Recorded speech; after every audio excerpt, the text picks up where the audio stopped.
പരിശുദ്ധ പരമദിവ്യകാരുണ്യത്തിന് എന്നേരവും ആരാധനയും സ്തുതിയും പുകഴ്ചയും ഉണ്ടായിരിക്കട്ടെ. ഞങ്ങളെ ആശ്വസിപ്പിക്കുന്ന കാരുണ്യവാനായ കർത്താവിനെ ആരാധിച്ച് സ്തുതിച്ച് മാത്രത്തെ അംഗീകരിക്കുന്നെന്ന് പറയുന്നു. ഞങ്ങളുടെ അധ്വാനഭാരങ്ങളെ അനുഗ്രഹിക്കുന്ന പരിശുദ്ധ പരമദിവ്യകാരുണ്യത്തിന് എന്നേരവും ആരാധനയും സ്തുതിയും പുകഴ്ചയും ഉണ്ടായിരിക്കട്ടെ. എൻ്റെ ആത്മാവെ കർത്താവിനെ വാഴ്ത്തുക, അവിടുന്ന് ചെയ്ത നന്മകളൊന്നും നീ മറന്നുകളയരുതെന്ന സങ്കീർത്തനങ്ങളിലൂടെ ഞങ്ങളെ ഓർമ്മിപ്പിക്കുന്ന കാരുണ്യവാനായ കർത്താവെ, അങ്ങേക്ക് ഞങ്ങളാരും നഷ്ടപ്പെടാതിരിക്കണമെന്ന് അങ്ങ് പ്രത്യേകമായി ഓർമ്മിപ്പിക്കും. ഞങ്ങളുടെ അധ്വാന ഫലങ്ങളൊന്നും വെറുതെ പോവില്ലെന്നും അധ്വാനത്തിൻ്റെ ഫലം ഞങ്ങൾ ഓരോരുത്തരും പുറപ്പെടുവിക്കണമെന്നും അങ്ങ് ആഗ്രഹിക്കും. അതുകൊണ്ട് അധ്വാനിച്ച് ക്ഷീണിച്ചവരൊക്കെ അങ്ങയുടെ സന്നിധിയിൽ വന്ന് ശക്തി പ്രാപിക്കുവാനുള്ള തിരുവചനത്തെ ഓർത്ത് ഞങ്ങൾ അംഗീകരിക്കുന്നുണ്ട്. ഞാൻ ശാന്തശീലനും വിനീത ഹൃദയനുമാകിയാൽ എൻ്റെ മുഖം വഹിക്കുകയും എന്നിൽ പഠിക്കുകയും ചെയ്യുവൻ, അപ്പോൾ നിങ്ങൾക്ക് ആശ്വാസം ലഭിക്കും. എൻ്റെ മുഖം വഹിക്കാൻ എളുപ്പമുള്ളതും ചുമട് ഭാരം കുറഞ്ഞതുമാണ്.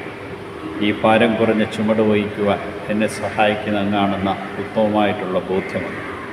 ലോകരക്ഷകനായ കർത്താവെ, അങ്ങ് നൽകിയ ആശ്വാസത്തിൻ്റെ ഈ വചനങ്ങൾ സഭയാകമാനം നിറഞ്ഞു നിൽക്കുവാൻ തക്കവിധം ഓരോ വിശ്വാസിയും അങ്ങിൽ നിന്ന് ആശ്വാസം കണ്ടെത്തുവാനും അങ്ങയുടെ കൃപകളാൽ ഞങ്ങളെ മഹത്വപ്പെടുത്തുവാനും കൃപ നൽകി അനുഗ്രഹിക്കണം. അസ്വസ്ഥമായി കഴിയുന്ന എല്ലാവരെയും അങ്ങയുടെ സമാധാനത്തിൽ ശക്തിപ്പെടുത്തി അങ്ങയുടെ കൃപകളാൽ നിറയ്ക്കണം. കാരുണ്യവാനായ കർത്താവെ, ഇതാ സമ്പൂർണ്ണമായിട്ടും എന്നെ അങ്ങയുടെ കരങ്ങളിലേക്ക് സമർപ്പിച്ചുകൊണ്ട് അങ്ങയുടെ കൃപയ്ക്കായി ഞങ്ങൾ പ്രാർത്ഥിക്കും.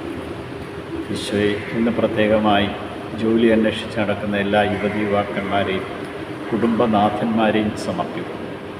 കുടുംബത്തിന് വേണ്ടി അധ്വാനിക്കുവാൻ ആഗ്രഹിച്ചിട്ടും അധ്വാനത്തിൻ്റെ ഫലം ലഭിക്കാതെയും ജോലി ലഭിക്കാതെയും കഴിയുന്ന എല്ലാവരെയും ഇന്ന് സ്വദേശത്തും വിദേശത്തുമായിരിക്കുന്നവരെ അനുഗ്രഹിക്കണം. അങ്ങയുടെ കാരുണ്യത്താൽ കടാക്ഷിക്കുകയും അങ്ങയുടെ കൃപകളാൽ നിറച്ച് ശക്തിപ്പെടുത്തുകയും ആത്മാവിനാൽ നയിക്കുകയും ചെയ്യണം. കാരുണ്യവാനായ കർത്താവേ, ഇതാ സമ്പൂർണ്ണമായിട്ടും എന്നെ ഇതാ സമർപ്പിക്കും. എനിക്ക് അങ്ങ് നൽകിയ അധ്വാനത്തിൻ്റെ മേഖലകളെ സമർപ്പിക്കും. ഞാൻ ശുശ്രൂഷ ചെയ്യുന്ന മേഖലകളെയും അവിടെയുള്ള എല്ലാവരെയും സമർപ്പിക്കും. എൻ്റെ കാരുണ്യ സ്നേഹത്തോടെ മേൽ ചൊരിഞ്ഞ് അവരെ ഓരോരുത്തരും വിശുദ്ധീകരിക്കുകയും അനുഗ്രഹിക്കുകയും ശക്തിപ്പെടുത്തുകയും ചെയ്യണം.